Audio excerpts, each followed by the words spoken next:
அன்பான மக்களே, நம்மளோட மகாநதி சீரியல் வந்துருச்சுங்க ஹாட் ஸ்டாரில். போச்சு, எல்லாம் போச்சு.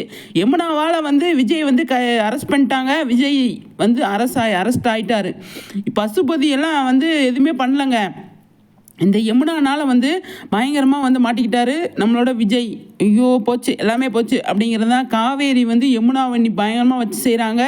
பயங்கரமாக பரபரப்பாக போயிட்டுருக்குங்க. இன்ட்ரெஸ்டிங்காக போயிட்டுருக்கு. நம்மளோட மகாநதி நம்மளோட நிவின் தான் கில்ட்டியாக ஃபீல் பண்ண போகிறாரு. எல்லாமே யமுனாவால் பூரா இந்த மாதிரி விஜய் காவேரிக்கு அவங்களோட லைஃபே ஸ்பாயில் ஆயிடுச்சு அப்படிங்கிறது நம்மளோட நிவினுக்கு அது ஏற்கனவே கில்ட்டியாக இருக்குது.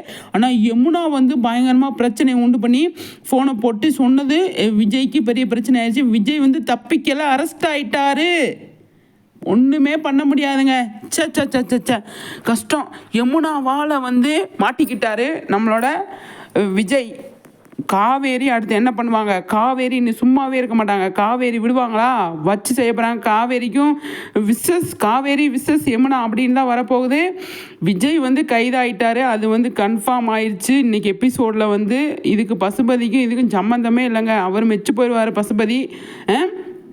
ஆனால் யமுனாவை காவேரி சும்மா விட மாட்டாங்க. சும்மா இப்படி விடுவாங்க? எல்லா விஷயத்துலையுமே பயங்கரமாக ப்ராப்ளத்தை பண்ணிக்கிட்டு இருக்காங்க. இந்த பிரச்சனையில் பயங்கரமாக ப்ராப்ளம் உண்டாகும் போது எல்லா பிரச்சனையுமே வரப்போகுது. இப்போ நீ என்னோட நிவினை நீ நான் நிவின் கூட பழகிட்டு இருக்க, பேசிகிட்டு இருக்க அப்படின்னு சொல்லி எல்லாத்தையுமே ஓப்பனாக எல்லாத்தையுமே யமுனா உடச்சி பேச போகுது. அதில் ஒன்றுமே இல்லை அப்படிங்கன்னு தெரிய வரும்போது என்ன நடக்க போகுதுன்னு சொல்லி தெரியல. விஜய் மறுபடியும் அரெஸ்ட் ஆகிட்டாரு. இந்த யமுனா இந்த சாரதா என்ன பண்ண போகுது அப்படின்னு சொல்லி பார்க்கணும். யமுனாவுக்கு சப்போர்ட் பண்ணுதா, காவேரிக்கு சப்போர்ட் பண்ணுதான்னு பார்க்கணும்.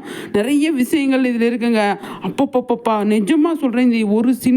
இந்த ஒரு விஷயத்தினால ஏகப்பட்ட விஷயங்கள் கட்ட அவிழ்த்து விட போகிறாங்க அப்படிங்கிற மட்டும் எனக்கு தெரிஞ்சு போச்சு. மக்களே பயங்கரமாக போயிட்டுருக்கு. இன்றைக்கி 1.5 மணி நேரம் தாறு மாதிரி தக்காளி சோறு தான் போங்க.